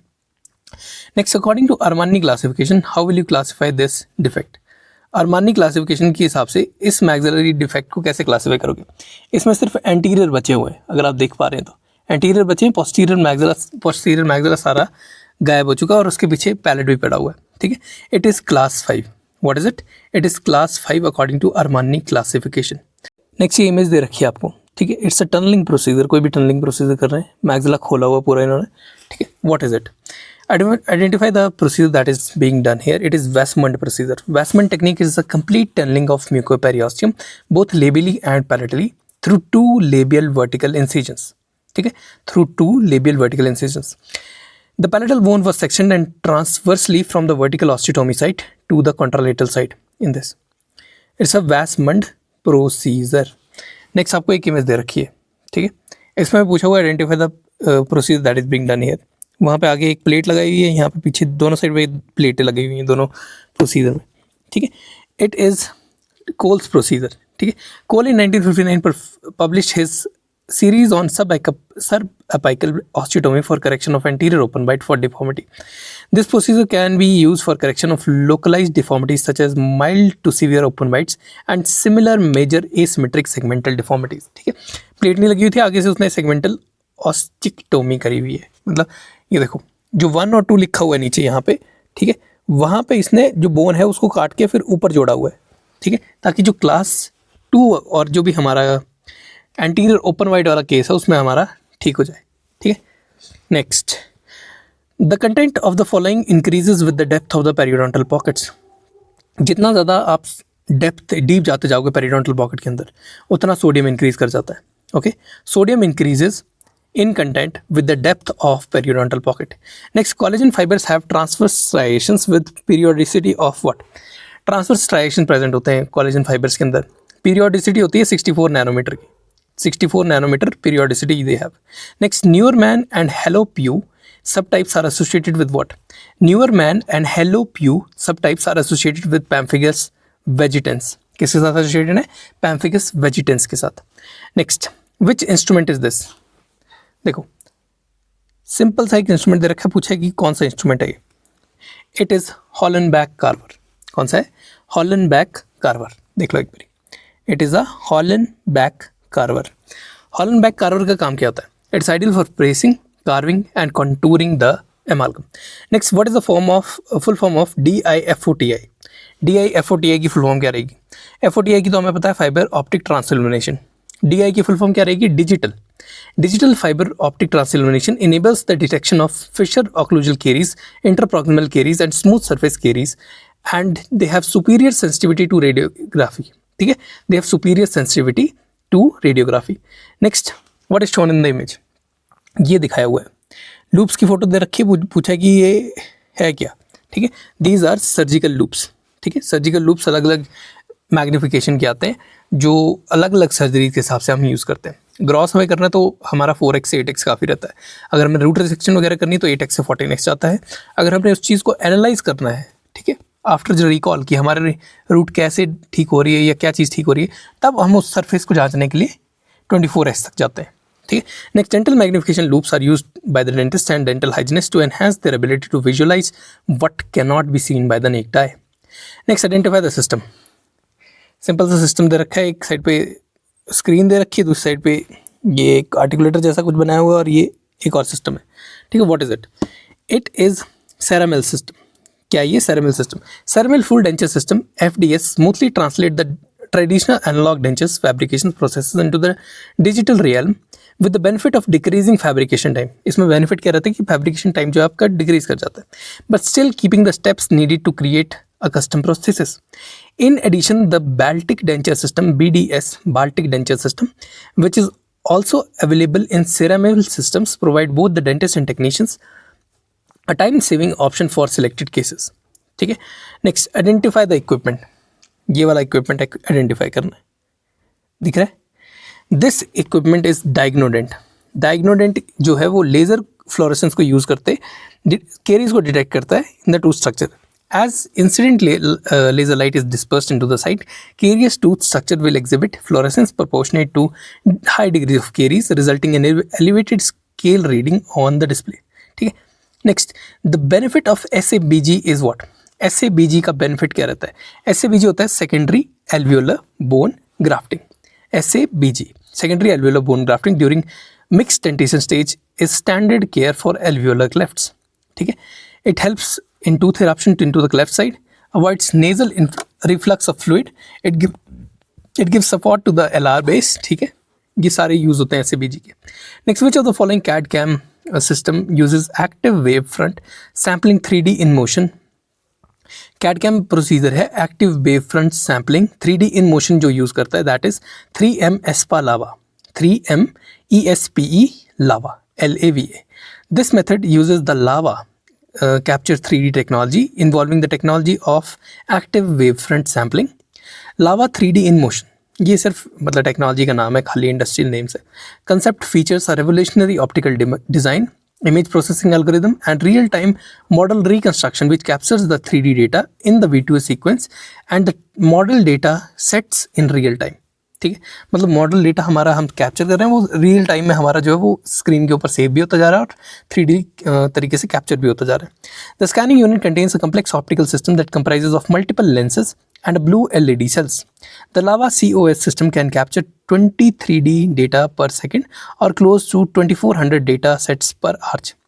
20 3D data sets per second and close to 2400 data sets per arch for accurate high-speed scanning. Alright. Next, in the tissue sculpturing technique for provisional restoration, the material used is what? Provisional restoration के लिए जब आप tissue को sculpture करते हो, ठीक है, तो the material used is what? The material used is acrylic resin. Tissue sculpting, it's an alternative method for improving the aesthetics of anterior fixed prosthodontics. Next, the attachment component of magnetive retentive element in the magnet supported overdenture is called as what? It's known as keeper. जो attachment component होता है magnet का in magnetic retentive element in magnet supported overdenture, तो उसको हम बोलते हैं keeper. ठीक है. The standardise magnetic retention unit is 2 component system. Standard magnetic जो हमारी ये है वो 2 कंपोनेंट सिस्टम होता है, magnet retention element and that is known as keeper element, and the magnet retention element is made up of paired magnets, an attached keeper and 2 protective plates covering the paired magnet face. एक keeper होता है जो ऊपर है और एक नीचे जो होता है वो paired magnet होता है. The magnetic retention element is oval in shape and is 5 mm long, 3.2 mm wide and 3 mm in height. The keeper element is detachable. Keeper element जो होता है वो डिटैचेबल होता है, ओवल शेप्ड होता है, मैग्नेटाइजेबल होता है, प्रेफर्ड डिस्क और कास्ट रूट कैप की तरह होता है. ठीक है. The keeper element is prepared with magnetizable alloy which is not a magnet but it acts as a magnet, induced magnet, when it comes in contact with the magnet retention of the element. This alloy is used in lead, cobalt, nickel alloy और stainless steel alloy. ठीक है, lead, cobalt, nickel alloy या stainless steel alloy के अंदर use किया जाता है. Next, the frequently when implant sockets or implants were placed into extraction socket, a partial incongruency between the outer surface of the implant and the bony walls of the socket is often seen. This space is known as what? देखो, जब हम implant को press करते हैं extraction socket में, तो implant की wall और बोनी वॉल्स के बीच में जो स्पेस होता है उसको क्या बोलते हैं? इसको बोलते हैं हम जंपिंग डिस्टेंस. ठीक है. Frequently when implants were placed into the extraction socket, a partial incongruency between the outer surface of the implant and the bony walls of the socket is often seen. This space is known as jumping distance or the critical space that is used for wider diameter implants, helping in obliterating the jumping distance. जितना हमारा wider diameter का implant होगा उतना हमारा कम jumping distance होगा. Therefore, there is no need to place any bone graft to compensate the jumping distance. Also, several studies have shown that bone augmentation techniques may not be required when the implant distance between the implant and bony wall is less than 2 mm. अगर implant और bony wall जो body की है उसके बीच में 2 mm से कम distance है, तो अब हमें बोन ऑगमेंटेशन प्रोसीजर्स नहीं करने हैं, तब भी हमारा ढंग से इम्प्लांट जो है वो सेटल कर जाएगा. ठीक है. Next, which of the following cements could lead to predisposing factors causing barotrauma of fixed crown and bridge prosthesis. इनमें से कौन सा सीमेंट जो है वो barotrauma of fixed crown and bridge करवा देता है? बैरोट्रोमा का मतलब क्या होता है? पहले तो प्रेशर चेंजेस जब भी चेंज होते हैं एयर के अंदर, तो उससे बबल्स बनने शुरू हो जाते हैं in the cement layer underneath the crown. It can lead to significant reduction in the prosthetic device retention. जितने बबल्स बनना शुरू हो जाएंगे उतना सिग्निफिकेंट रिडक्शन हो जाता है इन द प्रोस्थेटिक डिवाइस रिटेंशन, और वो डिसलॉजमेंट भी ईजिली कर देगा अगर उसके अंदर बबल्स बन गए तो, specially if the crown was cemented with zinc phosphate cement. This may be attributed to the porosities generated during the preparation of zinc phosphate cement and glass ionomer cement. and the expansion and contraction of these microbubbles upon the pressure changes causes this weakening of the cement. Indeed, micro leakage was detected in the zinc phosphate and glass element cements after pressure cycling, whereas no micro leakage was detected in the resin cement. देखो micro leakage आपकी जब आप pressure cycling करते हो तो glass ionomer और हमारे जो जिंक फॉस्फेट सीमेंट है उसमें दिखाई देती है, लेकिन रेजिन सीमेंट में माइक्रो लीकेज नहीं दिखाई देती, probably owing due to dentinal tubule obstruction by resin tags और सीमेंटल फ्लेक्सिबिलिटी. ठीक है, क्योंकि रेजिन टैक्स बन जाते हैं और सीमेंटल फ्लेक्सिबिलिटी इसमें रहता है. तो हमारा जो आंसर है यहाँ पे जिसमें बैरोट्रोमा फिक्स क्राउन और ऑर्थोडोंटिक ब्रिज आएगा तो that will be zinc phosphate. ठीक है, जिंक फॉस्फेट और जीआईसी दोनों के अंदर होता है. Next question is all are correct about socket seal technique except what. Socket seal technique है क्या? हम सॉकेट सील टेक्निक में एक रूट का हिस्सा जो है हेल्दी रूट का हिस्सा उसका एक पोर्शन जो है उसको बक्कल साइड पे छोड़ दे रहे हैं क्योंकि हमारी बक्कल साइड पे थिन प्लेट जो है वो थिन है. ठीक है, the socket seal technique provides a promising treatment modality to manage the risks and preserve the post extraction tissues in aesthetically challenging cases. The principle is to prepare the root of a tooth which is indicated for extraction in such a manner that buccal and facial root section remains in place. It's known as socket shield technique. ठीक है, next name the instrument. ये आपको एक hatchet tight करने वाला जो instrument होता है उसकी तरह दिखा रखा है. सो पूछा है कि क्या है ये. It is a torque wrench. It is a torque wrench. Implant abutment torque wrench. ये 10 से 50 न्यूटन सेंटीमीटर स्क्वायर की फोर्स लगाने की ताकत रखता है. That is use to screw in the dental implants and to extract them at a pre adjusted torque levels. ठीक है, next which procedure is carried out. What is the procedure that is carried out for measuring in this. ठीक है, ये अपने को image दे रखी है, इसमें पूछ रहे क्या कर रहे हैं हम इसमें. ठीक है, it is measuring the resonance frequency. Resonance frequency analysis करवा रहा है. It is a RFA method, resonance frequency analysis method. ठीक है, इमेज ऐसी है, ये कुछ ना कुछ फ्रीक्वेंसी अंदर भेज रहा है और फिर उससे एनालाइज करेगा. The implant is subjected to slight lateral forces causing the lateral displacement of the implant due to the elastic deformation of the bone. This resonant frequency is expressed electromagnetically by the implant stability quotient, that is ISQ, in units ranging from 1 to 100. Low values indicate instability and higher values indicate greater stability. जितनी low value होगी वो indicate करेगी कि unstable है और जितनी high value होगी वो उतनी ज़्यादा stability को indicate करेगी. As well as representing the stiffness of the implant bone interface, ISQ levels for successively osseointegrated implants fluctuate in a range of 57 to 82. दे कितने की रेंज के बीच में रहता है? 57 to 82 के रेंज में रहता है with an average of 69. ठीक है, एवरेज कितनी रहती है? 69 की रहती है. Next, the following concept of shorten dental arch was postulated by who. Shorten dental arch का कॉन्सेप्ट किसने पोस्टुलेट किया था? Answer is Kesar and colleagues. KEYSER and colleagues ने ये शॉर्टन डेंटल आर्च का जो कंसेप्ट है वो फॉर्मुलेट किया था. Shortened dental arch that is SDA concept was evolved through the works of Dutch prosthodontist Arnd Kayser and his colleagues in 1981 who Arnd मतलब ARND. ठीक है, who studied the dynamics of having short dental arches and its impact on masticatory efficiency and on masticatory apparatus. It was shown from their works that having minimum of 4 occlusal units, that is 1 occlusal unit representing one pair of occluding premolar or 20 teeth in total, is all that is necessary to maintain the aesthetic and functional demand of the patient. मतलब जितने हमारे deciduous dentition में दांत होते हैं 20 दांत उतने efficient हैं, इसने कहा था कि फंक्शनल और जो एस्थेटिक डिमांड को मीट करने के लिए. They found sufficient adaptive capacity in the subjects with SDA shortened dental arch. Next, sensors are available for the following device are what. ये डिवाइस दे रखा है हमें, इसमें पूछ रहे हैं इसमें जो सेंसर्स अवेलेबल होते हैं वो क्या होते हैं. डिवाइस तो बड़ा खतरनाक से. इट इज़ T-स्कैन डिवाइस, T-स्कैन सेंसर बोलते हैं इसको, जिसमें 66 मिलीमीटर वाइड और 56 मिलीमीटर डीप सेंसर्स होते हैं. 66 millimetre wide sensor, 56 millimetre deep sensor, और दूसरा सेंसर होता है 58 millimetre wide and 51 millimetre deep. 56 का एक सेंसर है, 66 क्रॉस 56 का मिलीमीटर्स है, मिलीमीटर्स की बात हो रही है, और एक आ रहा है 58 क्रॉस 51 मिलीमीटर्स का. ठीक है, T scan sensors are available in 2 sizes, large and small. T scan sensor 2 size में होते हैं, लार्ज और small size. Large size sensor can accommodate arch up to 66 millimeter wide and 56 millimeter deep and contains 1370 sensors. मतलब इसके अंदर 1370 sensing units होती है.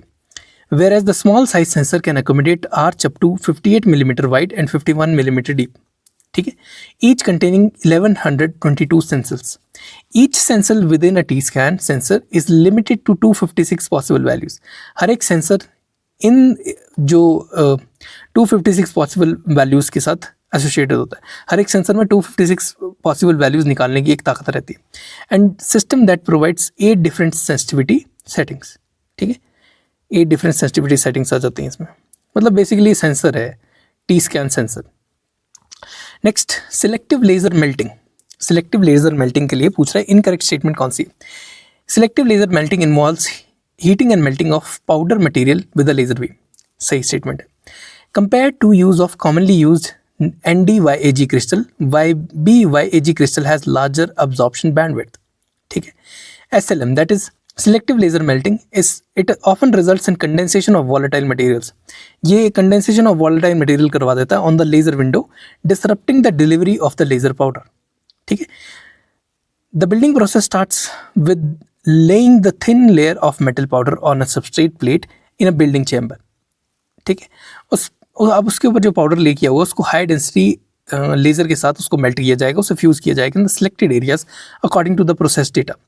Once the laser scanning is completed, the building platform is lowered, a next layer of powder is deposited on the top and the laser scan becomes a new layer. ठीक है, मतलब हमने एक नीचे वाली layer deposit कर दी, अब उसके ऊपर हम थोड़ा सा और पाउडर डालेंगे, एक नई लेयर बनाएंगे. लेज़र स्कैन के लिए नई लेयर बन सकती है, उसको अब लेजर दोबारा एक्टिवेट करके एक और लेयर बन जाएगी. This process of repeated for successive layers of powder until the required components are completely built. ठीक है.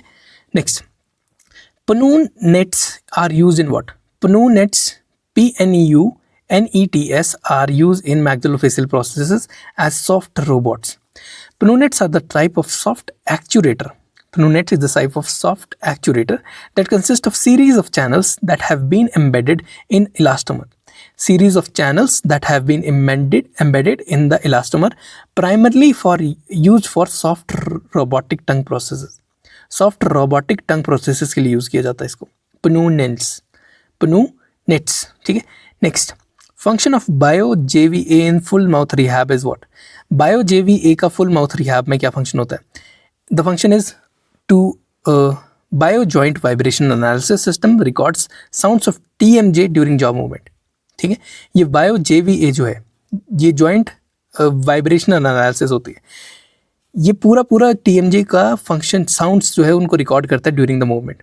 ठीक है, जिससे हम क्लिकिंग वगैरह या फिर जो भी हमारी साउंड जो आ रही है पेशेंट को वो हम डायग्नोस कर सकें और उसकी रीज़न को जान सकें. Next, the embouchure dentures are specialized dentures. Embouchure dentures. ठीक है. Specialized dentures are fabricated in a manner that a system of inclined planes could be included between the upper and the lower denture, which would allow for differences in the vertical and horizontal relationships. ठीक है, between the two, and yet permit the contact between them. They are made primarily for what? They are made primarily for wind instrumentalists. ठीक है, K. Soundarraj et al. A denture for wind instrumentalist वो बनाया जाता है. ठीक है, पता नहीं एक केस रिपोर्ट है ये खाली. Next, which occlusal test indicator is not affected by saliva. T scan जो होता है वो अफेक्ट नहीं होता बाय सलाइवा. बाकी जो अफेक्ट होते हैं by saliva are articulating silk, GHM test foil, Coltene pressure spot indicator. T scan occlusal analysis system ये माइक्रोसॉफ्ट का सिस्टम है that can record a given contact sequence in 0.01 second increments and not affected by saliva. ठीक है. Next, the chewing efficiency of mandibular supported over denture over conventional denture is how much. Mandibular जो supported दे रखा है आपने implant के through support कर रखा है उसकी चूइंग एफिशिएंसी 20% ज़्यादा है देन द कन्वेंशनल डेंचर्स. ठीक है. Next, the chewing efficiency of implant supported over denture is improved by almost 20% compared with the traditional complete denture. Next, all are indications of virtually invisible, unbreakable sunflex dentures except what? Indications क्या क्या है हमारे पास invisible unbreakable sunflex denture की. Paediatric या cleft patient unbreakable है तो in presence of protuberant bony formation protuberant bony formation लिखा हुआ है पूरा वर्ड. सिस्टमिक स्क्लेरोसिस में इंडिकेटेड होता है. लेकिन अगर फ्लैट फ्लैबी रिज है तो उसमें इतना ज़्यादा हार्ड अनब्रेकेबल चीज़ देने की कोई मतलब नहीं बनता. ठीक है. Sunflex partial dentures, they are made up of strong biocompatible nylon, thermoplastic and are unbreakable, yet lightweight and translucent, which allows for natural tissue to show through. The Sunflex flexible denture based materials are virtually invisible, unbreakable, metal-free, lightweight and incredibly comfortable. Sunflex company का नाम है जो भी है. Contraindication of the flexible dentures are that the fabrication of the flexible partial dentures is in the patients with insufficient interarch space. Insufficient interarch space है वहाँ पे ये contraindicate होता है. Prominent residual ridges है where there is less space for placement of the teeth. ठीक है. Next, flat flabby ridges हैं with poor soft tissue control or support which require more rigid processes. ठीक है. हम अगर फ्लेक्सिबल दे रहे हैं डेंचर, थोड़ा सा ऐसा डेंचर देने की जो टूट नहीं पा रहा है, हल्का सा फ्लेक्सिबल है, तो वो उसके नीचे का स्ट्रक्चर इतना तो सपोर्टिंग होना चाहिए कि वो उसके काम को, फंक्शन को सपोर्ट कर सके, right. Next, smart materials all correct except what? Smart materials have the properties that are altered in controlled fashion by stimuli. Their properties are altered in a controlled fashion by stimuli. Shape memory होती है smart materials के अंदर, and polymers are thermo responsive. Shape memory होती है, polymers जो होते हैं thermo responsive होते हैं. Resin filled micro capsules show self healing properties in epoxy system. ये तीनों स्टेटमेंट सही हैं. गलत स्टेटमेंट क्या है? ACP, that is amorphous calcium phosphate containing composite release potassium and mimics hydroxyapatite of the natural tooth. तो कोई भी चीज़ नेचुरल टूथ को मिमिक कर सकती है लेकिन उतनी हद तक नहीं कर सकती जितनी हद तक हमें चाहिए. By definition general agreement, smart materials are materials that have properties which may be altered in a controlled fashion by stimuli such as stress, temperature, moisture, pH and electric और मैग्नेटिक फील्ड्स. ठीक है. The ACP क्या था? Amorphous calcium phosphate containing composites, they release calcium and phosphates ions into the saliva. ठीक है.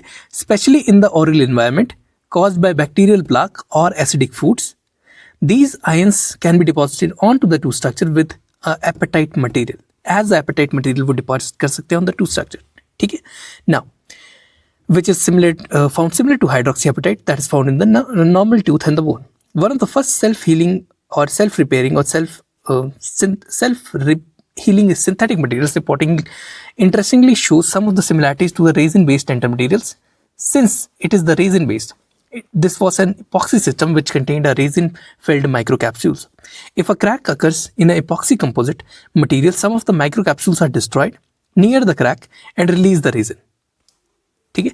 The resin subsequently fills the crack and reacts with the Grubbs catalyst dispersed in the epoxy composite. किसके साथ react करते हैं? Grubbs catalyst के साथ react करते हैं. Dispersed in the epoxy composite, resulting in polymerization of the resin and repair of the crack. ठीक है. तो हमारी एक ही चीज़ थी गलत. ये कह रहा था कि पोटेशियम रिलीज कर रहा है, तो ये कैल्शियम और फॉस्फेट आयंस रिलीज करता है. ठीक है. जो गलत स्टेटमेंट क्या थी कि वो कह रहा था कि पोटेशियम रिलीज करता है लेकिन ये क्या कर रहा है रिलीज? ये फॉस्फेट और कैल्शियम आयन रिलीज कर रहा था. Next, ceromers, a biomimetic material is used in dentistry that contains a ceramic fillers of size how much? Ceromers का साइज होता है 0.04 to 1 मिलीमीटर्स. 0.04 से 1 मिलीमीटर तक का साइज होता है सीरोमर्स का. Ceromers are ceramic optimised polymers. They are specific combination of latest technology of ceramic filler technology and advanced polymer chemistry which provides the enhanced functional aesthetics. They are composed of specially developed and conditioned homogeneous 3-dimensional fine particles ceramic fillers that is 0.04 to 1 millimeter in size, of the sub-micrometer size, which are densely packed approximately 80% by weight and embedded in a smart advanced organic matrix with optimum light and heat curing potential. ठीक है. Next, which of the following materials are used for dental implants? Polyether ether ketone, इसका एक implant बनता है. पॉलीईथर ether ketone का एक implant बनता है. जिरकोनियम इम्प्लांट होते हैं, टाइटेनियम इम्प्लांट होते हैं. ठीक है. PEEK is a high temperature thermoplastic semi-crystalline material with high melting temperature. Documented evidence shows that physical properties such as elastic modulus of PEEK is 3.6 gigapascals. ठीक है. By incorporating carbon fibers into the elastic modulus, it can be also improved to 18 gigapascals, which is close to that of the cortical bones. ठीक है. तो ये similarly cortical bone को mimic करने की ताकत रखता है. PEEK, that is polyether ether ketone implant. Next, which of the following types of maxillofacial obturators is placed 5 to 10 days after surgery? After the surgery जो हम प्लेस कर रहे हैं 5 से 10 दिन बाद, दैट इज इंटरिम ऑब्चुरेटर. सर्जिकल और इमीडिएट ऑब्चुरेटर सबसे पहले दिया जाता है, उसके बाद इंटरिम ऑब्चुरेटर दिया जाता है, और फाइनली एक डेफिनेट ऑब्चुरेटर पेशेंट के लिए बनाया जाता है. पहला आता है हमारा सर्जिकल ऑब्चुरेटर, और it is also known as immediate obturator. It is constructed from pre operative impression cast and placed immediately after surgery. It's placed immediately after surgery. It enables the patient to speak, take nutrition, and swallow effectively after the surgery. It restores the continuity of the palate. It supports the surgical packing placed in the resection cavity. Usually it is placed until 5 to 10 days after the surgery. They are either sutured or screwed into the edentulous arch. या तो इनको इधर suture कर दिया जाता है या फिर इनको स्क्रू किया जाता है into the edentulous arch. These are surgical obturators. ठीक है. सर्जिकल के बाद आती है बात इंटरिम ऑब्चुरेटर की. इंटरिम ऑब्चुरेटर आप 5 से 10 दिन बाद देते हो. ठीक है. उसमें प्रोसेस जो हमने सर्जिकल दिए उसको रिमूव कर देते हैं, रीलाइन करते हैं इन द माउथ, और उसको फिर रीप्रोसेस करते हैं with the new acrylic resin and delivered on the same day. This serves for 4 to 6 months for a healing period.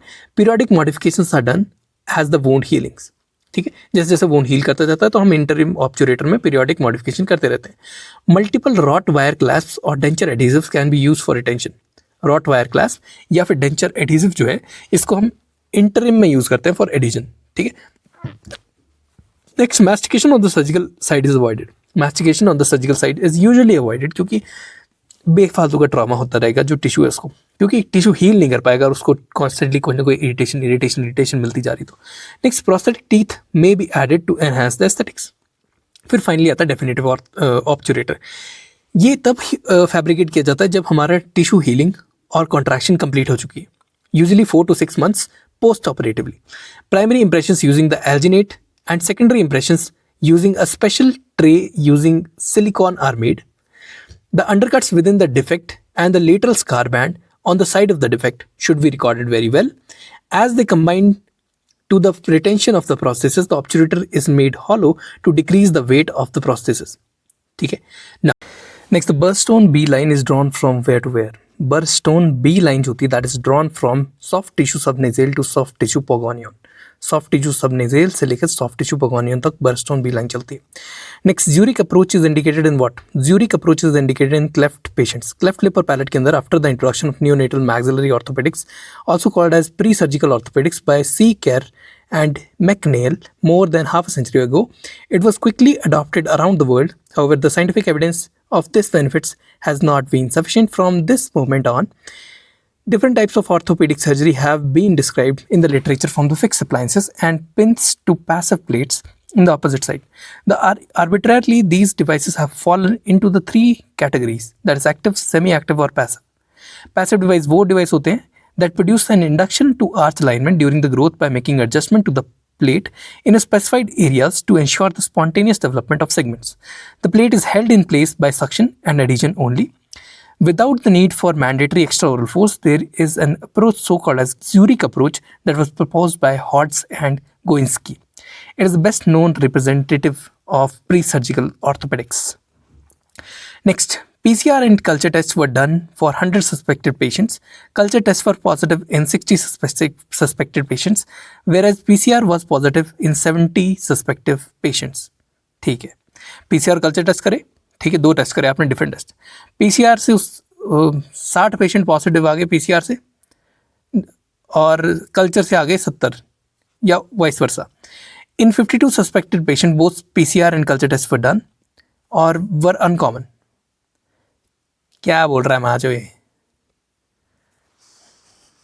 Next, the Burstone B line is drawn from where to where? Burstone B line जो होती है that is drawn from soft tissue subnasal to soft tissue pogonion. Soft tissue subnasal से लेकर soft tissue pogonion तक Burstone B line चलती है. Next, Zurich approach is indicated in what? Zurich approach is indicated in cleft patients. Cleft lip और palate के अंदर after the introduction of neonatal maxillary orthopedics, also called as pre-surgical orthopedics by C. Kerr and McNeil more than half a century ago.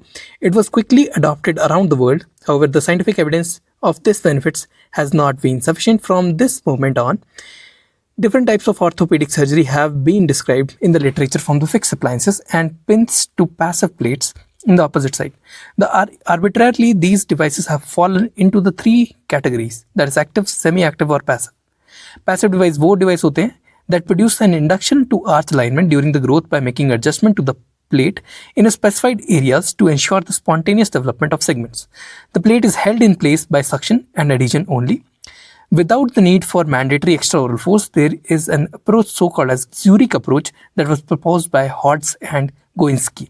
It is the best known representative of pre-surgical orthopedics. Next है PCR version. ठीक है, PCR और culture test दो करे आपने 100 suspected patient के ऊपर. 60 में कल्चर टेस्ट पॉजिटिव है, 70 में PCR पॉजिटिव है. अब 52 सस्पेक्टेड पेशेंट में दोनों PCR और कल्चर टेस्ट जो है वो पॉजिटिव थे. Which of the following test will be used to compare the agreement between the two testing methods? तो यहाँ पे MEC, NEMAR, ची स्क्वायर टेस्ट जो है वो दोनों को कंपेयर करने के लिए यूज़ किया जाएगा.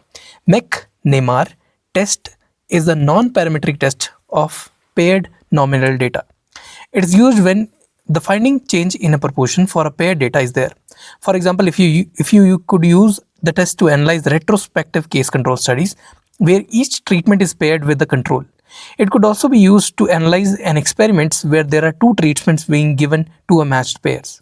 ठीक है, this test is sometimes referred to as MEC-NEMAR chi-square test because it has the statistic of chi-square distribution. ठीक है.